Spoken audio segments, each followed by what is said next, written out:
Buenas noches, soy Federico Galeano Estigarribia, bienvenidos a Líderes. En el programa de esta noche, el líder invitado es el señor Oscar Ñamozas, actual ministro de Hacienda.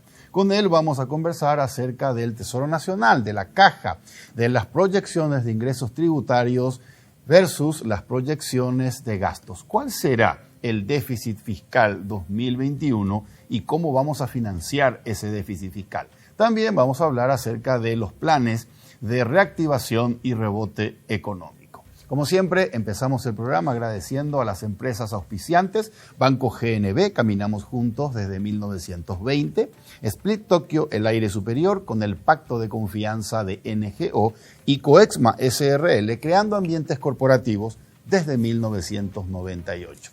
Luego de la presentación del programa y de nuestros auspiciantes, conversamos con el ministro Oscar Ñamozas, aquí en Líderes desde los estudios de ABC TV.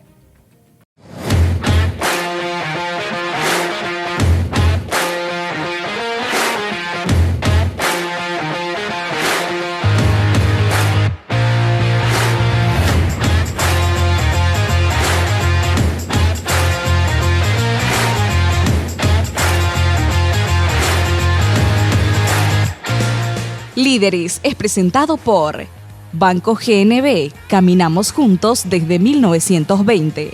Split Tokyo, El Aire Superior, con el Pacto de Confianza, NGO. Coexma SRL, creando ambientes corporativos desde 1998. Todo empieza con un paso, o con una simple idea que imagina el futuro, o con un saludo que transmite confianza. Y por eso, hoy iniciamos nuestro camino para convertirnos en el mejor banco del Paraguay, porque somos herederos de una gran historia, con raíces sólidas, que siguen creciendo gracias al compromiso de seguir caminando juntos, paso a paso. Banco GNB, caminamos juntos desde 1920. Este Split no viene del futuro, pero parece. Su poderoso motor de 4 velocidades lleva el aire más lejos con la función iClean, que elimina restos de agua del evaporador, y iFeel para mayor confort. Frío en menos tiempo, aire más limpio. Algunos dirán que este Split tiene aires de superioridad, y tienen razón. Split Tokyo Extends, el aire superior.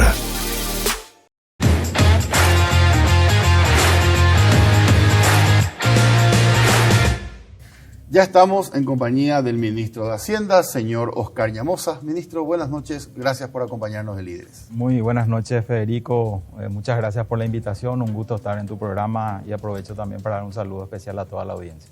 Gracias, ministro.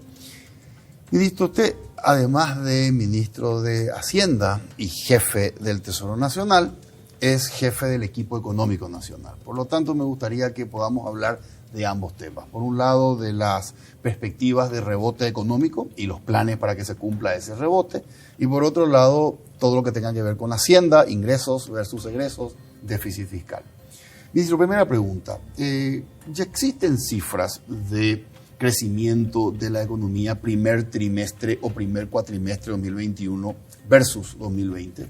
Bueno, aún no tenemos cifras oficiales del Banco Central con relación al comportamiento de la actividad económica durante este primer trimestre. Sí, hace unos días el Banco Central actualizó los datos del Producto Interno Bruto para este año, y ahí es importante mencionar que en esa actualización ellos confirman que este año va a haber un crecimiento económico positivo en torno al 3,5%. Por otro lado, sí, el Banco Central publica indicadores adelantados que nos dan una idea de cómo sería el comportamiento o cómo ha sido el comportamiento de la economía de manera mensual. Uno de ellos es el IMAEP, el Índice Mensual de Actividad Económica. En base a las publicaciones ya realizadas con relación a los meses de enero y febrero, obviamente se observa una retracción en esos indicadores. También se espera algo similar para el mes de marzo, y ahí es importante tener en cuenta que cuando nos comparamos con el año 2020, obviamente estamos hablando de meses donde hubo una dinámica económica importante. Primer bimestre de 2020. Exacto, y que también fueron meses sin pandemia, ¿verdad? Entonces, obviamente está dentro de lo esperado, pero sí para los próximos trimestres las perspectivas económicas son positivas, y la expectativa es que se cumplan los datos o las proyecciones mencionadas por el Banco Central, obviamente aún en un contexto de incertidumbre, por lo cual hay que ser también bastante cuidadoso y cauto. Okay. Quiere decir que este año sería inverso al año anterior. El año anterior crecimos primer trimestre respecto a primer trimestre de 2019 y después decrecimos lo siguiente. Esto sería inverso. Así mismo. Esto sería una comparación negativa o de retracción primer trimestre de 2021 versus 2020 y los restantes trimestres sería de crecimiento. Así mismo, esa es la expectativa. Como te decía, igual hay que ser cautos dada la incertidumbre que aún existe con consecuencia de la pandemia y sus efectos. Correcto. Recaudación tributaria.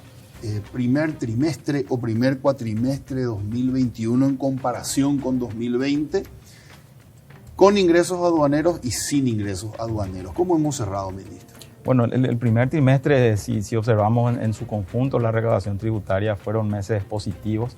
La dinámica estuvo en torno al 20% de crecimiento de los ingresos tributarios. Sí, en los primeros meses hubo una pequeña retracción en los ingresos aduaneros, pero eso ya se recuperó en el mes de marzo y lo mismo también ocurrió en tributación. Y ahí es un dato importante para mencionar, por ejemplo, el IVA, que es un indicador del consumo, está teniendo ya por 9º mes consecutivo números positivos, ¿verdad? Incluso cuando nos comparábamos meses de pandemia versus meses de no pandemia, aún así el IVA tuvo un comportamiento positivo, lo cual para nosotros es uno de los indicadores por los cuales somos optimistas con relación al cumplimiento de esas proyecciones con relación al Producto Interno Bruto para este año, ¿verdad? Ministro, cuando usted me dice que el IVA tiene crecimiento positivo, ¿eso incluye las cuotas de quienes fraccionaron? Sí, pero eso fue ínfimo, Federico, ¿verdad? El fraccionamiento de impuestos no es una herramienta muy utilizada.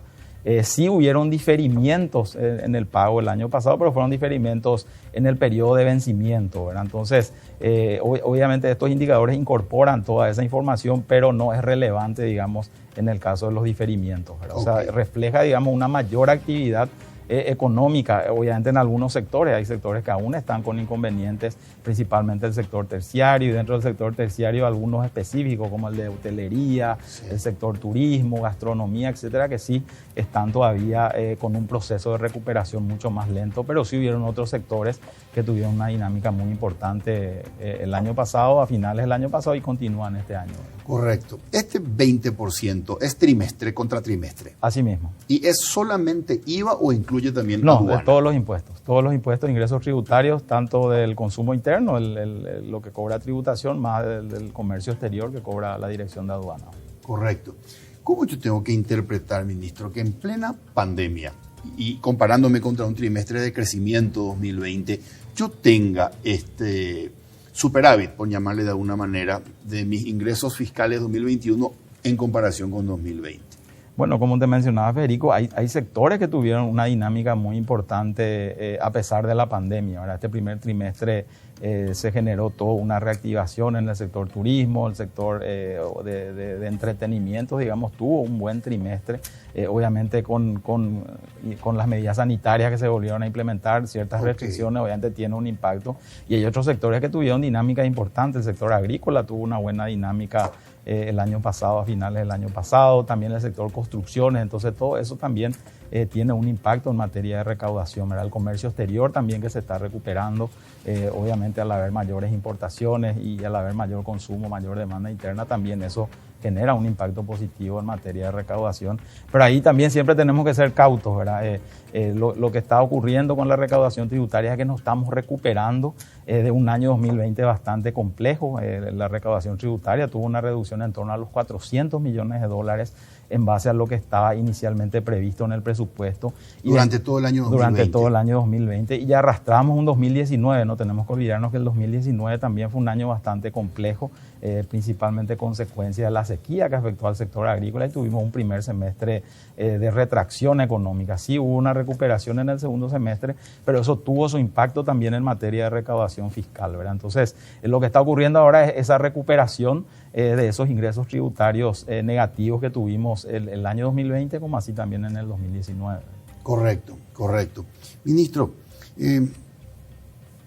¿cree usted que si el mecanismo COVAX hubiese cumplido, lo que no ha cumplido, la entrega de las vacunas conforme a lo pactado y ya pagado, hubiese mejorado las expectativas de los agentes económicos respecto a la pronta salida de este túnel y eso hubiese impactado positivamente en la economía? Como bien mencionaste, Federico, el tema de las vacunas yo creo que tiene un mayor impacto en las expectativas, porque lo que uno ve en países que están teniendo una mayor dinámica en el proceso de vacunación, igual están teniendo impactos muy importantes en su sistema sanitario, también están adoptando medidas restrictivas que obviamente tienen su impacto en la actividad económica, pero sí ayuda a esas expectativas, por lo menos ver ya la luz al final del túnel. Exacto. Y hacer previsiones a mediano plazo, ¿verdad? Cosa que en el caso que uno no tenga esa certeza del periodo en el cual se va a tener ya una vacunación masiva, obviamente los actores económicos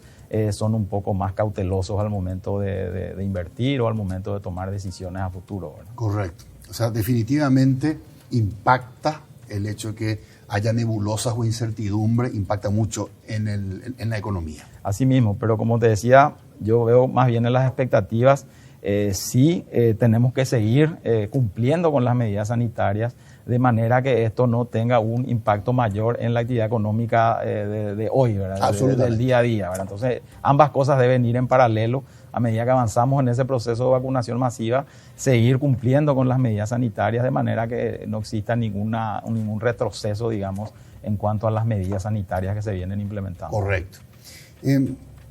Este incremento en la recaudación de impuestos, 20% superior al primer trimestre 2020, puede estar también dado por la política, la tasa de política monetaria baja del Banco Central que incentiva mayor circulante. Puede que eso esté traccionando consumo. Puede ser, ¿verdad? El Banco Central, a la par que se adoptaron medidas desde el lado fiscal, sí, para mitigar los impactos de la pandemia, en el año 2020 también el Banco Central adoptó medidas principalmente buscando que exista mayor liquidez en el sistema y obviamente también eso puede haber ayudado a esa mayor dinámica económica. También las ayudas que dio el gobierno apuntaban en ese sentido, tratar de asegurar los ingresos mínimos de los trabajadores. Ahí tenemos programas de transferencias económicas directas, el programa PPO, que fue un programa que se implementó consecuencia de la pandemia y que llegó a casi 7 de cada 10 trabajadores informales durante el año pasado. También los subsidios a los trabajadores formales a través del IPS. Entonces, todos estos programas que implementó el gobierno ayudaron también a mantener de cierta manera el ingreso mínimo de las personas y obviamente eso se traduce también en un consumo, ¿verdad? Okay. ¿Puede tener eso su lado negativo o peligroso en términos de incentivar un incremento en la tasa de inflación? Sí, nosotros vemos de que existe cierta presión inflacionaria, pero en base a las últimas revisiones que hizo el Banco Central, ellos se mantienen en su proyección de inflación en torno al 3,8% para este año. 3,8%, como así también del 4% para el año que viene, que está dentro de la meta de inflación del Banco Central. O sea, existe esa mayor liquidez en el sistema, pero obviamente la presión está controlada, digamos, por el Banco Central. Ok, claro, que este porcentaje de inflación, de previsión para el año, es un promedio de varios rubros o categorías. Así mismo, es una canasta de bienes que finalmente resultan en este promedio. Lo preocupante sería que el promedio sea 4%, pero que en alimentos, por ejemplo, estemos por 6, 7%. Así mismo, hay que analizar la composición como bien decís, ¿verdad? Pero, exactamente. Ministro, recién usted mencionó la batería de incentivos que desde el gobierno se puso cuando empezó la pandemia. Por ejemplo, los planes PUTIGO y otros incentivos más. Cuando terminó o cuando se hizo el presupuesto 2021, ¿estaba previsto continuar con esos incentivos más allá del saldo remanente que ustedes tenían del préstamo de $1.600 millones o ustedes tenían previsto, esto se termina y no vamos a volver a hacer esos incentivos?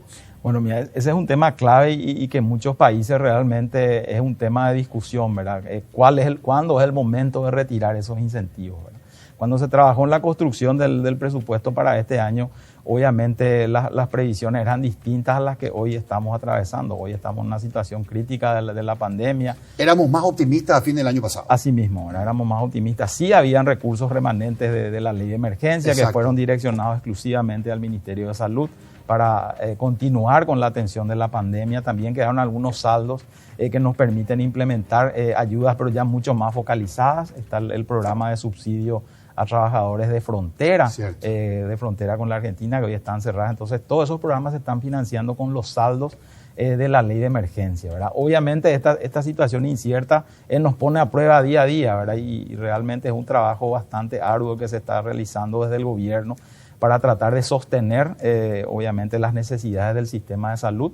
Lo que sí nosotros incorporamos dentro del presupuesto son herramientas que le permitan al fisco poder redireccionar recursos de manera a priorizar, obviamente, la atención de la pandemia y la atención a los sectores más vulnerables. Y ese es el trabajo que hoy estamos haciendo, buscando alternativas de redireccionamiento de recursos para, como te decía, sostener el nivel de gastos que está realizando el Ministerio de Salud. Correcto. Como así también financiar estos programas sociales que hoy están en Ahora, marcha. éramos más optimistas terminando el año 2020, este año 2021 la cosa se complicó un poco en términos sanitarios, entonces yo tengo que, como usted dice, redireccionar recursos. La pregunta que le quiero hacer es, si yo me doy cuenta que necesito fondos para trabajadores y comerciantes en zona de frontera, necesito recursos para salud, necesito recursos porque se me incrementó la cantidad de trabajadores formales en situación de suspendidos. Entonces necesito que el IPS siga dándole el subsidio. Y voy a redireccionar recursos para cubrir eso. ¿Cuántos millones de dólares me faltan porque no me alcanzan con los recursos redireccionados y con los saldos 2020? ¿Cuánto me quedó en rojo? Sí, mira, justamente ahora estamos haciendo ese trabajo, estamos liderando un proyecto de ley que queremos presentar en los próximos días al Congreso Nacional, que nos van a dar justamente todas estas herramientas y autorizaciones para continuar con varias de esas ayudas que mencionaste, ¿verdad? Hay una necesidad de mayores fondos para el IPS, ahí estamos hablando de recursos adicionales en torno a los 30 a 50 millones de dólares. Mucho va a depender, obviamente, de cómo evolucione la coyuntura sanitaria y de las medidas que se vayan adoptando. También hay una necesidad de mayores recursos para el FOGAPI, que fue una herramienta que realmente permitió que el año pasado más de 22.000 empresas que generalmente no accedían a créditos lo pudieran hacer gracias a esta garantía que otorga el Estado a través del FOGAPI, y estuvo dirigido principalmente a pequeñas y medianas empresas. Ahí también se ve una necesidad de mayores recursos. ¿Cuántos, ministro? Y ahí estamos hablando entre 30 y 50 también, ¿verdad? Lo que sí ahora estamos discutiendo ahí es la necesidad de establecer otros mecanismos adicionales que permitan un acceso mucho más rápido al crédito a estas pequeñas y medianas empresas, que fue uno de los cuestionamientos que nos llegan de estas organizaciones, ¿verdad? Que el proceso es bastante lento, que muchos de sus pedidos fueron rechazados. Obviamente es un sector muy riesgoso dada la coyuntura actual, ¿verdad? Entonces muchos bancos no quieren tomar ese riesgo. Entonces estamos trabajando en algún tipo de mecanismo a través de la banca pública que permita llegar con financiamiento, por lo menos de capital operativo, que le permita a estas empresas poder superar esta coyuntura adversa y obviamente seguir fortaleciendo también el FOGAPI, ¿verdad? Eso es algo que estamos trabajando también en esta ley que te comentaba. Okay. Por otro lado, en cuanto a las ayudas a las empresas, el foco que nosotros estamos poniendo ahora es en alivianarle los costos, ¿verdad? En ese sentido, se han adoptado medidas desde el ámbito tributario, se ha reducido el IVA el IVA general para estos sectores que te mencionaba en un 50%. Hotelería, eventos, gastronomía, turismo. Exacto.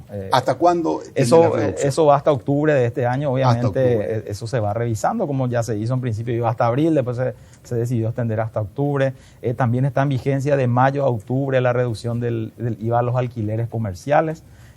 Por otro lado, también hay una postergación de pago de enero a junio de los servicios básicos para estos sectores, y en esta ley que te mencionaba estamos trabajando ya apuntando a un subsidio, ¿verdad? Que el Estado le pueda subsidiar el 50% del consumo de energía eléctrica y de agua para estos sectores, y el otro 50% también que se pueda postergar y ser pagado en 24 meses sin intereses, etcétera. Perdón, ministro, sí. Sobre el punto.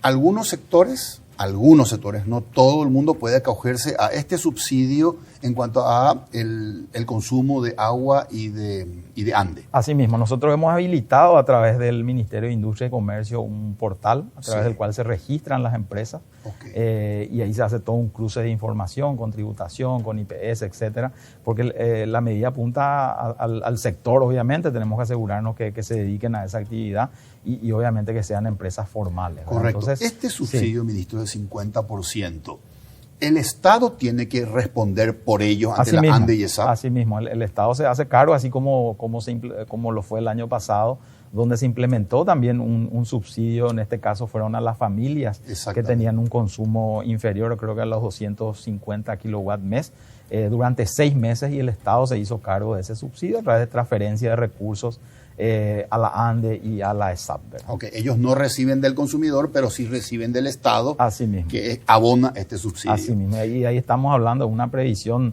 en torno a 10 a 15 millones que se necesitarían para cubrir esos 6 meses del subsidio del 50%. 10 a 15 millones en general estamos hablando de recursos que podrían ser destinados a estos programas específicos, a la continuidad de algunos de ellos, en torno a los 100 a 120 millones de dólares. Justamente estamos en esa tarea de afinar los números. Y ahí también es importante, Federico, mencionar que nosotros estamos agotando esa instancia del redireccionamiento, ¿verdad?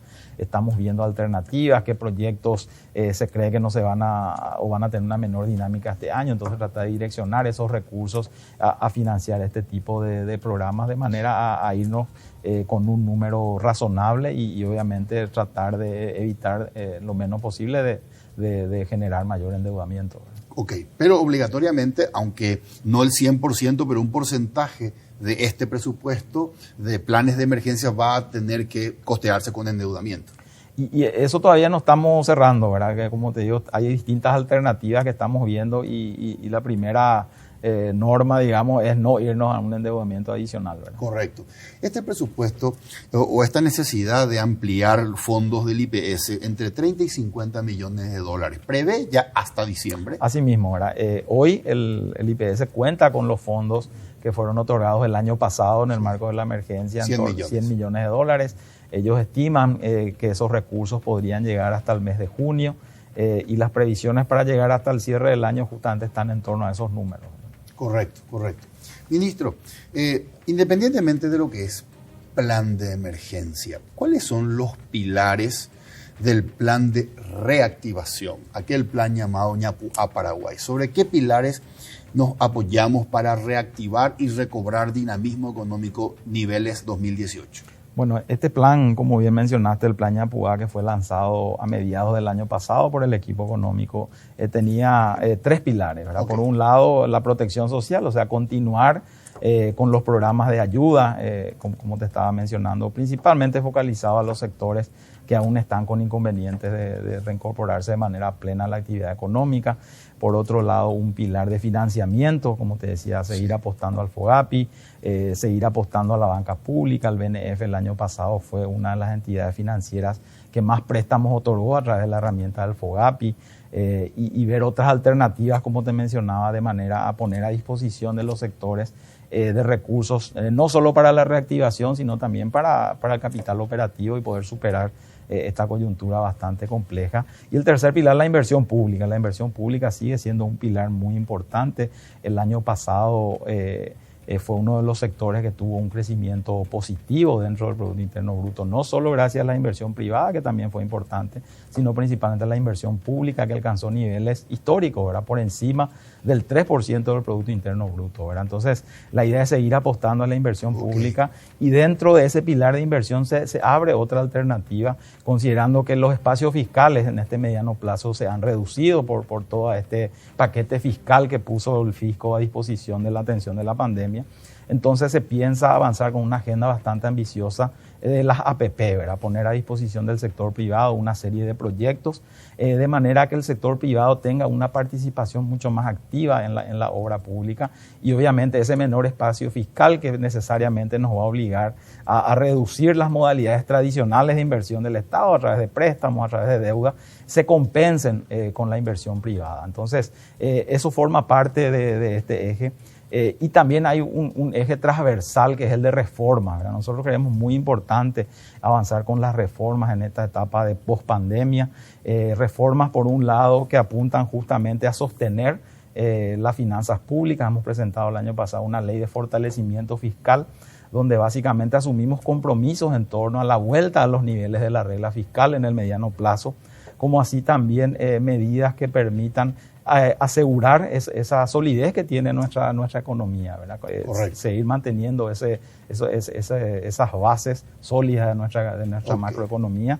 Por otro lado, reformas que apuntan a mejorar el gasto público, ¿verdad? Buscarlo hacerlo mucho más eficiente y justamente también generar esos espacios fiscales que van a ser necesarios para continuar atendiendo las distintas necesidades del Estado. Ahí hablamos de compras públicas, hablamos de servicio civil y también las del ambiente de negocios, ¿verdad? Que como te decía son muy importantes también para generar ese atractivo, no solo de la inversión local, sino también de la inversión extranjera. Correcto. Entonces, todo esto junto nosotros creemos que puede ayudar a este proceso de recuperación económica, ¿verdad? Quiero hacer algunas preguntas más específicas sobre esos planes de reforma, porque son varios, es como una batería de proyectos Así de leyes.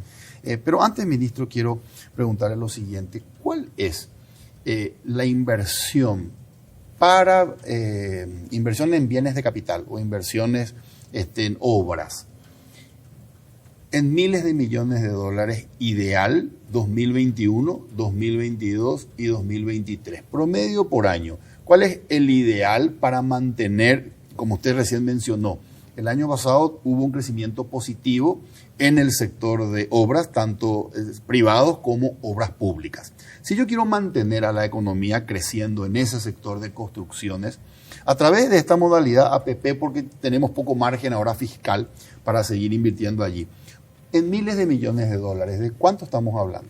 Nosotros hemos identificado unos 6 proyectos que consideramos que pueden ser de interés del sector privado y obviamente que pueden acogerse a esta herramienta que son las APP. Y estamos hablando ahí de proyectos en torno a los 700 millones de dólares. Obviamente estos proyectos tienen su periodo de maduración y obviamente la ejecución también se va a dar. ¿Eso es año? No, son 7 proyectos en total que suman aproximadamente ese monto. Obviamente hay proyectos de infraestructura, hay proyectos del tema eléctrico, del sector eléctrico y también relacionado al mantenimiento de los ríos, la hidrovía, etcétera. Entonces son 7 proyectos que se han identificado y que la idea es el segundo semestre empezar a licitarlos ya en la medida de lo posible para que esto empiece ya a generar ese impacto positivo. En paralelo, la inversión pública, como te decía, se va a ir reduciendo, pero obviamente no de manera muy drástica, de manera a no generar impactos negativos también en la economía. Nosotros estamos hablando de tratar de mantener niveles de inversión pública en torno a los 1.000 millones de dólares, ¿verdad? Independientemente de los planes de asociación público-privada. Exacto, por lo menos en este mediano plazo. 1.000 millones de dólares año. Así mismo. El año pasado hubo récord en inversión. ¿De cuánto, sí. ministro? Y creo que tuvo en torno a 1.2 billones de dólares aproximadamente, ¿verdad? Entonces, correcto. Este año es un poco menor, pero siempre en un nivel bastante alto y en esa convergencia fiscal se va a ir reduciendo levemente, pero en la medida también que la obra pública financiada por el sector privado también vaya compensando esa disminución, como te decía, de manera a no generar impactos negativos en la economía, ¿verdad? Correcto. Acá es importante entender, Federico, que el sector privado es el que finalmente genera mayor crecimiento económico. El sector público ayuda, acompaña, genera los incentivos, genera las expectativas, pero finalmente la inversión privada yo creo que va a ser clave. Hay varios proyectos que están en carpeta que creo que van a ser muy importantes en este proceso de post-pandemia. Estamos hablando de proyectos de inversiones históricos también en Concepción, de una planta celulosa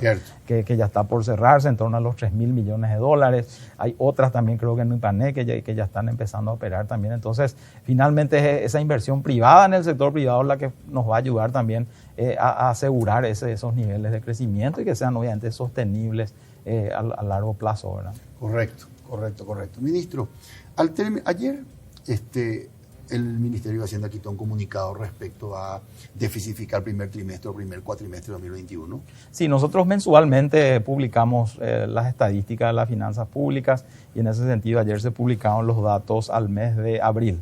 Al mes de abril, exactamente. Y estamos hablando de cuál fue el déficit fiscal como porcentaje de la economía, 0,5. Fue 0,5 y ese déficit está explicado exclusivamente por la inversión pública. Como vos sabés, básicamente el déficit es ingreso menos gastos y esa diferencia, ese déficit, en Paraguay se financia con inversión, con endeudamiento, ¿verdad? Entonces, eso le quería preguntar, básicamente esa diferencia. ¿Es ingreso menos presupuesto o ingreso menos gasto? No, menos gasto ejecutado, Ahí lo que se tiene es una combinación de una disminución de los gastos, y ahí claramente se observa ya el impacto del retiro de algunos programas implementados el año pasado en la pandemia. Recordarán que en el mes de abril del año pasado se había pagado el programa PPO, un programa que llegó a más de 1.700.000 personas en ese primer pago, y obviamente hoy ese programa es mucho más reducido, está focalizado en 20.000 o 25.000 personas. Entonces uno ya ve en esos números por el lado del gasto una reducción del gasto total, consecuencia ya de la disminución gradual de ese tipo de ayudas. Por otro lado, si uno analiza solamente el componente de salarial, hay un leve crecimiento, pero eso está explicado exclusivamente por la contratación de mayor personal para el sistema de salud. El Ministerio de Salud contrató más de 10.000 personas que están trabajando en todos los hospitales de contingencia y reforzando todo el sistema sanitario. Entonces uno ve también ese crecimiento en el componente salarial, pero está exclusivamente explicado por ese mayor gasto en personal de blanco, ¿verdad? Y también se ve esa dinámica que te mencionaba en torno a los ingresos, ¿verdad? Entonces finalmente el déficit está explicado exclusivamente por la inversión pública, que es financiada por endeudamiento, ¿verdad? Y claro, y además estos programas de protección social, que requirieron de mucha inversión en este primer cuatrimestre del año. En millones de dólares, el Estado, ¿cuánto gastó por demás de lo que le ingresó en este primer cuatrimestre? Bueno, si estamos hablando de 0,5, porque finalmente nosotros tuvimos un resultado positivo, un déficit operativo positivo, quiere decir que los ingresos superaron a los gastos. El déficit, como te decía, es una cuestión contable que se explica exclusivamente por el financiamiento de la obra pública a través de endeudamiento, ¿verdad? Entonces estamos hablando de ese 0,5%, unos 200, no, el PIB está en torno a los 40 millones de dólares. 40 mil millones de dólares. Si hablamos 0,5, estamos hablando de 200 millones de dólares aproximadamente, que es justamente el dato de la inversión pública en este primer cuatrimestre. Estuvo por encima de 250 millones de dólares aproximadamente. Financiado con endeudamiento. Así mismo. Sea préstamos de organismos multilaterales, o sea a través de bonos soberanos. Ministro, el año 2000, 26 de marzo creo que fue 2020, se promulga la ley de emergencia que habilita un endeudamiento para enfrentar esta pandemia. Así mismo. Y entre tanto se ejecutaba esa emisión de bonos y esos préstamos con multilaterales.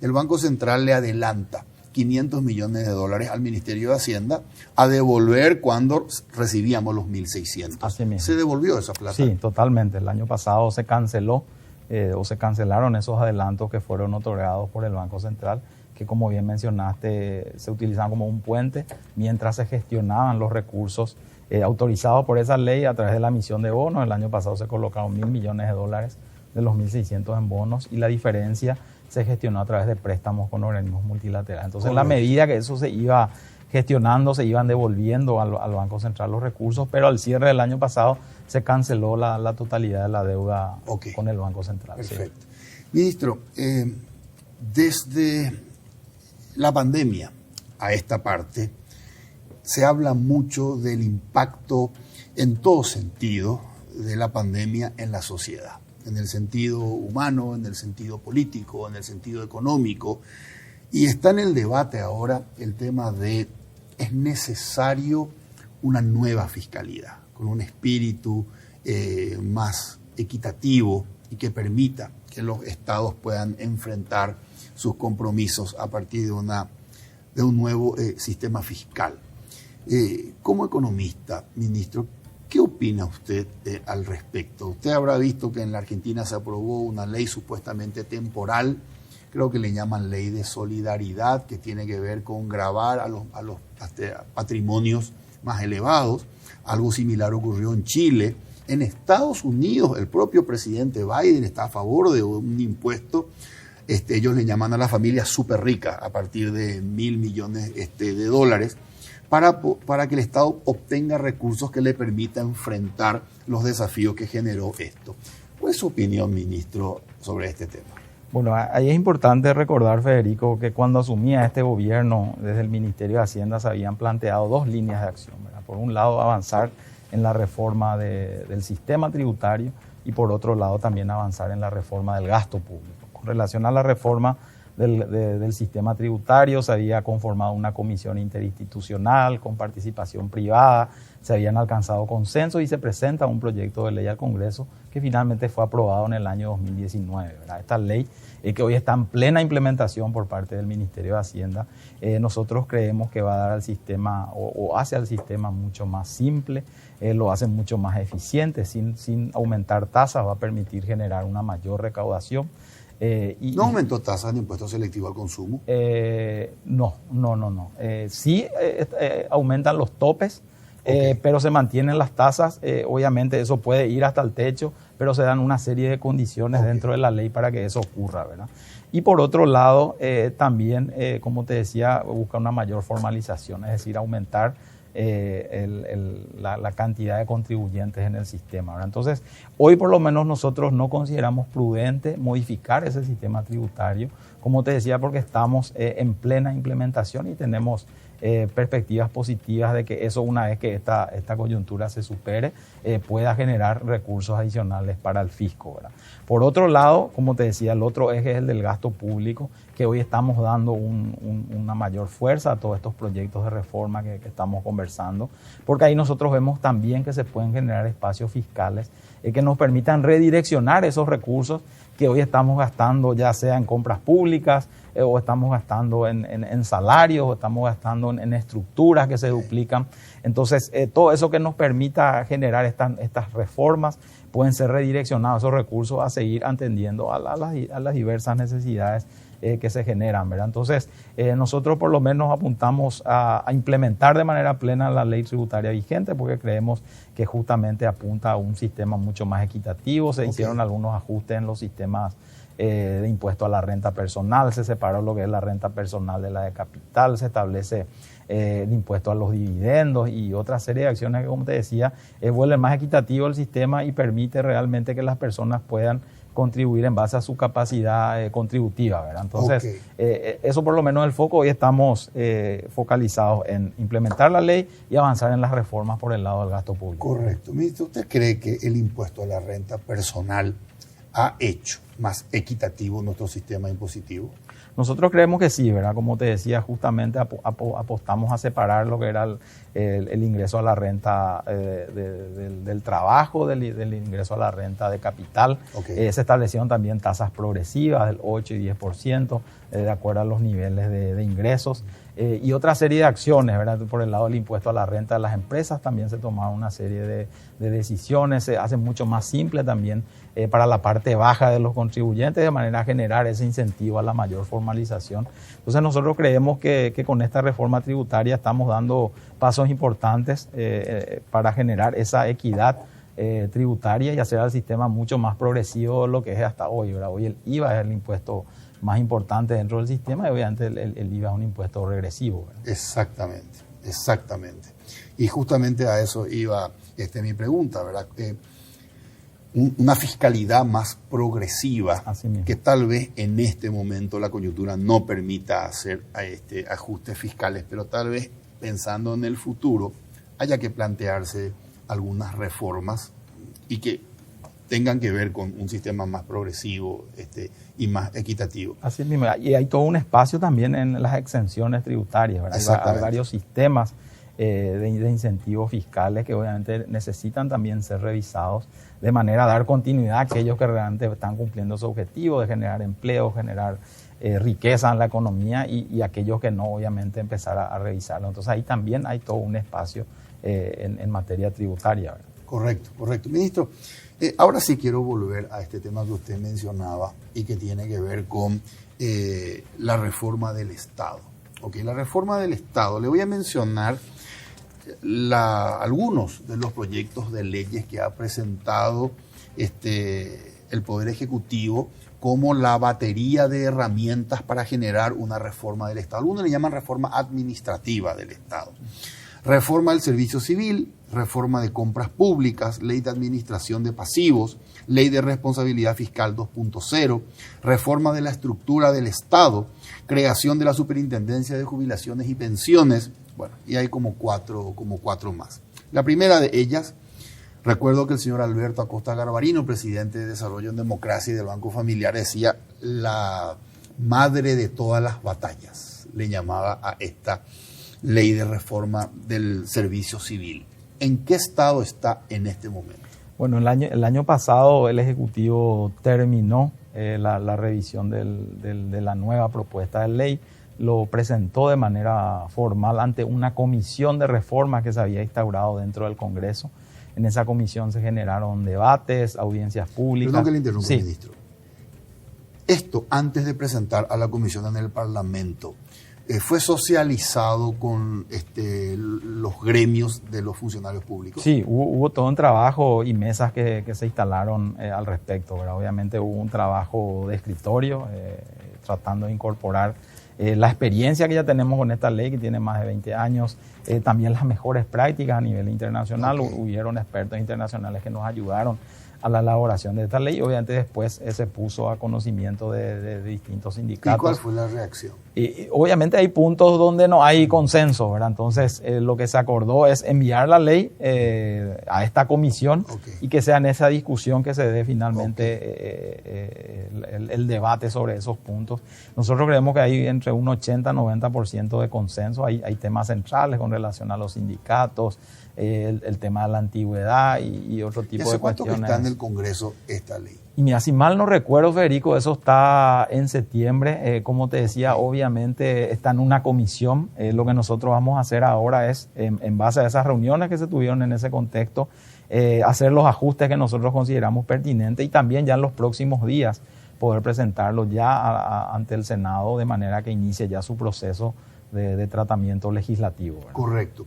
¿Cuáles son los 2 o 3 puntos principales donde se genera una mejora en cuanto al servicio civil? Uno, por ejemplo, es la antigüedad. Sí, ahí lo que se hace, Federico, es ampliar el periodo de estabilidad, ¿verdad? Hoy la ley establece 2 años de estabilidad. Nosotros duplicamos eso. ¿Por qué no nos vamos a los 10 años que está en el Código Laboral?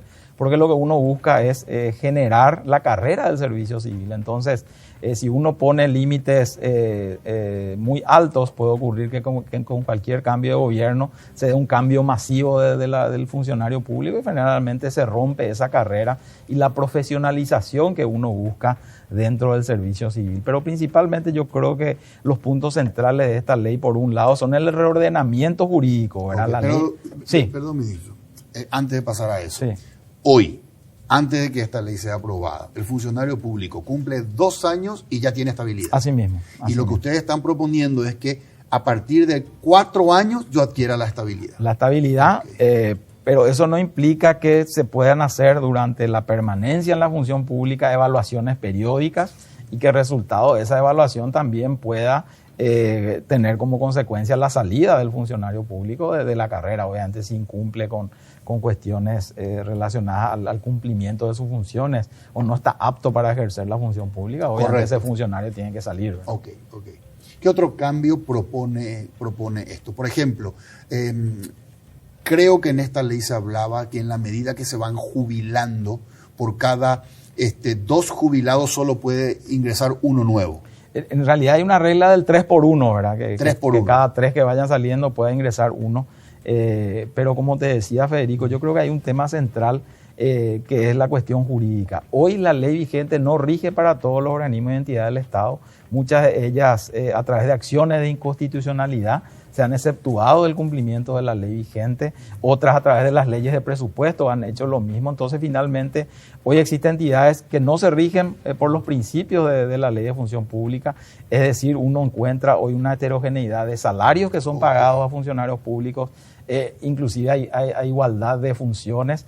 El acceso a la función pública también se realiza de manera muy desordenada. Algunos cumplen con los concursos, otros no. Y también esa carrera que uno busca dentro de la administración pública. Entonces, ese es el principal punto que queremos atacar con esta ley, generar una ley que rija para todos los organismos y entidades del Estado, y todos cumplan esos principios de la meritocracia, todos cumplan esos principios de la carrera del servicio civil, donde se establece una matriz salarial igual para todos, donde cada nivel dentro de esa matriz esté acorde a mis funciones, a mis responsabilidades, a mi experiencia, a mi currículum, etcétera, y como te decía, sea homogéneo para todos los funcionarios públicos. Exista una previsibilidad del funcionario público de lo que le puede esperar con el correr de los años, ¿verdad? Perfecto. Ministro, este proyecto de ley del nuevo servicio civil incluye que el Ministerio del Funcionariado Público pasa a ser una subsecretaría dependiente del Ministerio de Hacienda. Sí, lo que se plantea en esta ley, y creemos que fue uno de los motivos por los cuales no ha tenido mucha fuerza esta ley, es por la institucionalidad, ¿verdad? Nosotros tomamos la experiencia de la ley de compras públicas, que en un principio estuvo dentro del Ministerio de Hacienda, okay. Se generó esa capacidad dentro de esa entidad y finalmente pudo ser una entidad autónoma e independiente, ¿verdad? Entonces, nosotros creemos o tomamos esa misma experiencia y queremos tenerla bajo el manto del Ministerio de Hacienda, okay. En una primera instancia, okay. Para obviamente generar esa institucionalidad y esa capacidad para después evaluar la posibilidad de que pueda ser una organización independiente. Pero okay. lo bueno de la ley, Federico, es que establece criterios generales, ¿verdad? Independientemente a que sea el Ministerio de Hacienda, o sea, otra entidad la que administre el sistema, hay criterios generales que tienen que ser cumplidos por todos los organismos y entidades del Estado, independientemente del poder del Estado en el cual estén, ¿verdad? Entonces, yo creo que eso es uno de los temas centrales también, de manera que no se ataque de inconstitucionalidad esta ley, porque es lo que ocurrió, ¿verdad? Principalmente las entidades del Poder Judicial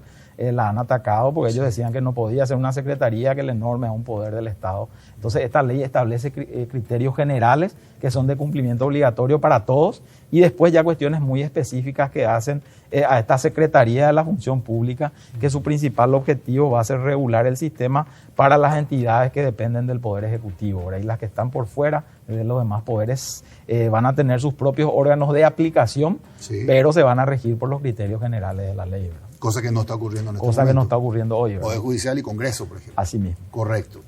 Ministro, este proyecto de ley del servicio civil corregiría, o esto tiene que ver totalmente con contratos independientes, algunos, no sé si llamarle abusos o excesos que hoy se ven en el funcionariado público y que tienen que ver con gratificaciones y bonificaciones extrasalariales y que tanto generan disconformidad en la sociedad? Sí, en primer lugar es importante aclarar, Federico, que esta ley rige obviamente desde que está en vigencia y para los que se vayan incorporando a la función pública. Claro. Si yo hoy estoy en la función pública y quiero acceder a la carrera, obviamente tengo que regirme ya por esta nueva ley. Aquellos que no, obviamente van a seguir por su régimen hasta que se jubilen, ¿verdad? Y ahí hay una ventana de oportunidad importante que mencionaste, de que en los próximos 10 años cerca del 25% de los funcionarios públicos van a ir a retiro. Entonces es más que necesario que esta ley esté en vigencia lo antes posible para que los nuevos funcionarios públicos que se incorporen ya se rijan bajo las normas de esta ley, ¿verdad?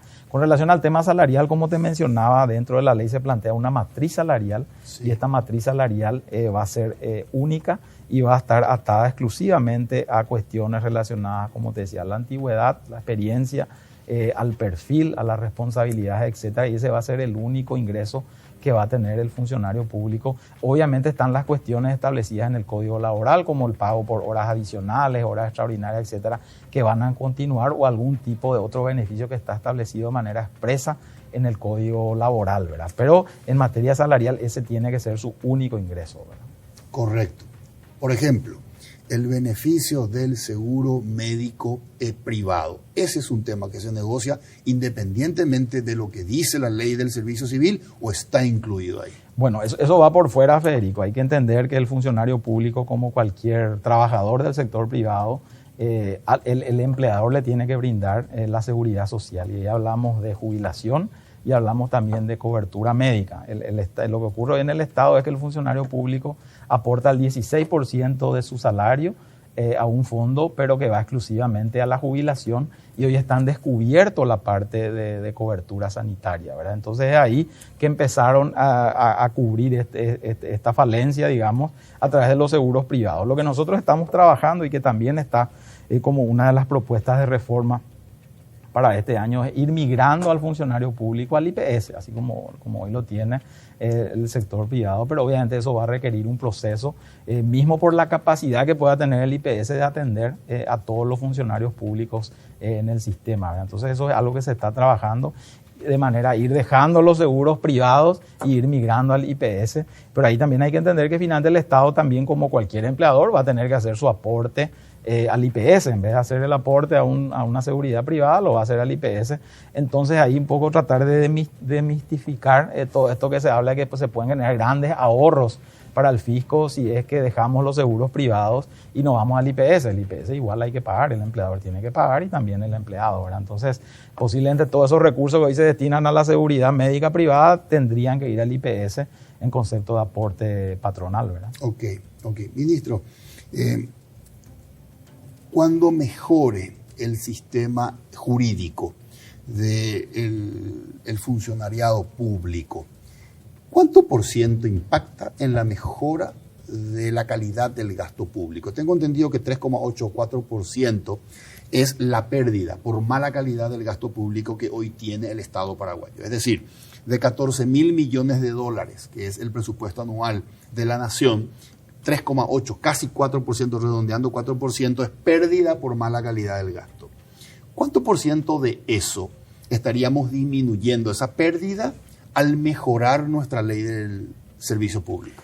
Mira, ese es un tema muy complejo de estimar, Federico. Los datos que están mencionando son de un informe del Banco Interamericano de Desarrollo que hacían un ejercicio y estimaban las pérdidas, como bien dijiste, o las mejoras que podrían tener los gobiernos si es que optimizaban por un lado lo relacionado al servicio civil, por otro lado lo relacionado a las compras públicas. Exacto. Y por otro lado también a su sistema de transferencias, que básicamente está lo relacionado a jubilaciones, pensiones, etcétera, ¿verdad? El componente más importante dentro de ese porcentaje es el de compras públicas, ¿verdad? Es por eso que nosotros también tomamos ese desafío y de hecho hoy ya está presentado al Congreso Nacional un proyecto desde el Ejecutivo de reforma del sistema de compras públicas, ¿verdad?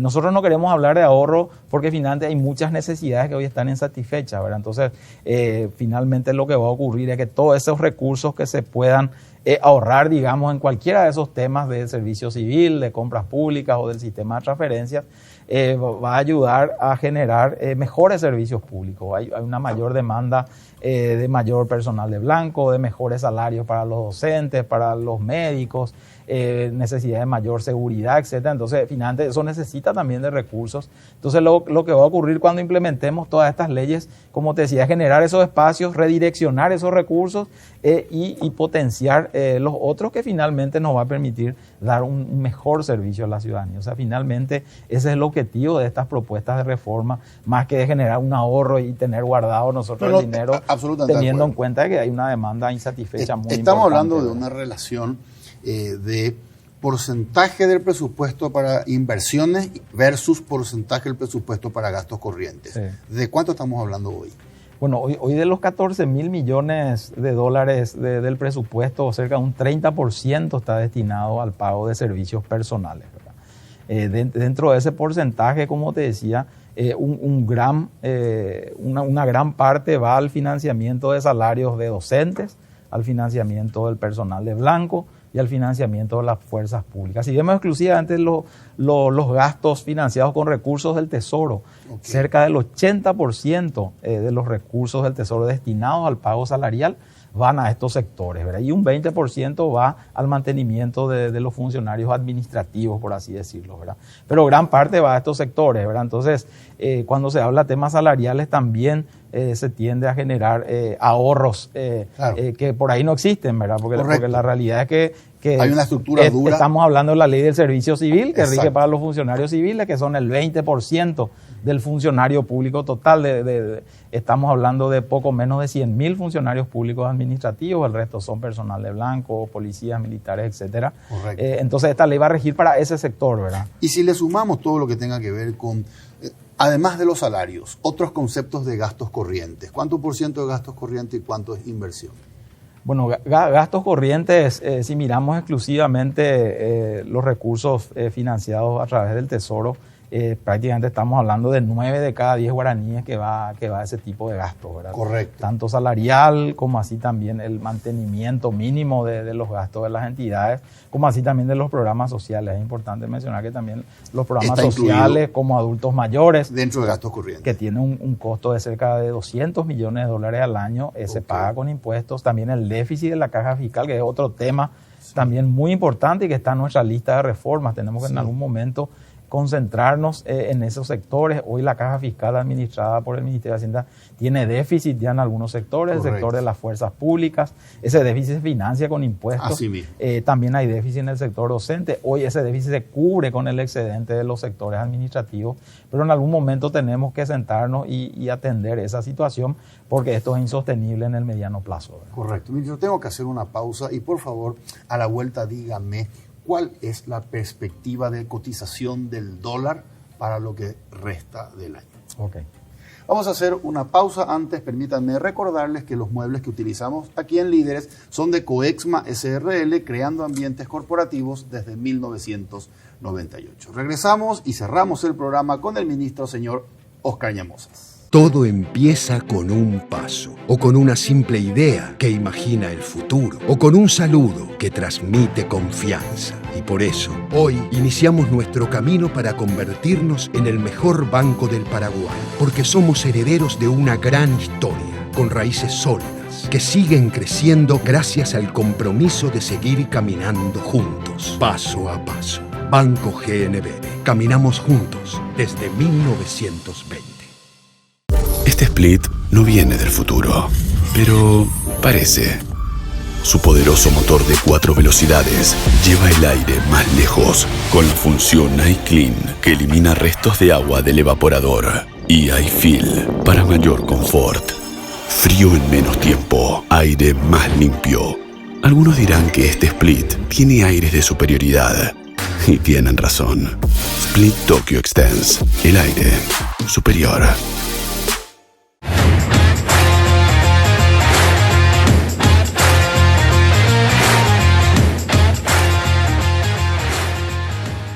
Seguimos con el señor Oscar Ñamozas, ministro de Hacienda. Ministro, ¿cuál es la perspectiva respecto al dólar que en los últimos días ha subido a 6.800, inclusive llegó a valer un dólar, ministro? Y venía a 6.300, 6.400 y de repente pega un salto.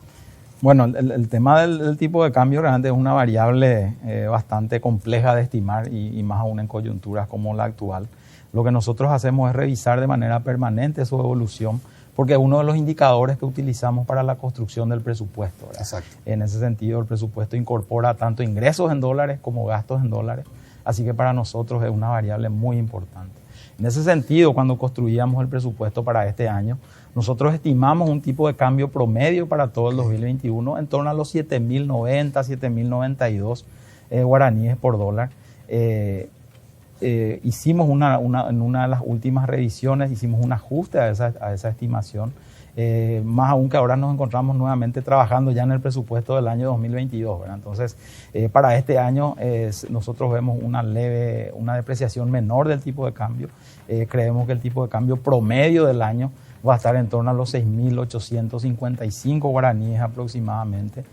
Pero como te decía, es una variable bastante compleja de estimar y obviamente en esta incertidumbre esto puede ir variando también, ¿verdad? Y en ese sentido, como te decía, nosotros vamos revisando de manera permanente su comportamiento porque es un indicador clave para nosotros en materia de presupuesto, ¿verdad? Pero esos son los números o los últimos números que estuvimos analizando y creemos que ese sería el tipo de cambio promedio de todo el año, ¿verdad? Correcto. Así mismo. Ministro, un gustazo, muchas gracias por acompañarnos en Líderes. No, un gusto para mí y a las órdenes siempre, Federico, y aprovechar también para saludar a toda la audiencia y obviamente pedirles que sigamos respetando las medidas sanitarias, que eso es clave para este proceso de recuperación. En la medida que el nivel de contagio esté controlado, obviamente eso va a permitir que más sectores económicos puedan recuperarse y generar esa actividad que todos queremos y finalmente tener una economía en funcionamiento y con crecimientos positivos y que eso se derrame para toda la población. Soy Federico Galeano Estigarribia, esto fue Líderes, buenas noches. Líderes fue presentado por Banco GNB, caminamos juntos desde 1920. Split Tokyo, el aire superior con el pacto de confianza NGO. Coexma SRL, creando ambientes corporativos desde 1998.